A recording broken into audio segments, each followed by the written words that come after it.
অভিষেককে কড়া আক্রমণ মদনের। ফেসবুক লাইভে অভিষেককে কড়া আক্রমণ। কয়েকদিন আগেই নব তৃণমূলে যোগ দিয়েছিলেন মদন।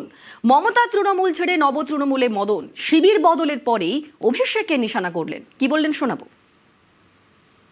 আরেকটা কথা অভিষেককে বলি, আমাকে চমকে ধমকে লাভ নেই। তুই ডায়মন্ড হারবার দিয়ে যাকে চমকাতে পারিস আমাকে চমকাস না। আর মমতা ব্যানার্জি, অভিষেক ব্যানার্জিকে আমি বলি যে আপনারা বলছেন যা বলুন, আপনাদের চমকানিতে সিপিএম চমকাবে, বিজেপি চমকাবে, মদন মিত্র চমকাবে না। অভিষেক, আপনি তো ক্রিমিনাল, আপনি তো মার্ডারার, আপনি তো পয়সা দিয়ে মার্ডার করেন, আপনি তো সুপারি দিয়ে মার্ডার করেন। You are having a criminal instinct. 21শে জুলাই সকালে কিন্তু আমাদের দুজনেরই মিছিল বেরোবে, একটা মমতা ব্যানার্জির, একটা শুভেন্দু অধিকারীর। আমি মমতা ব্যানার্জিরও নই, শুভেন্দু অধিকারও নই, তবে ওটা কিন্তু চিফ মিনিস্টারের কনস্টিটিউয়েন্সি।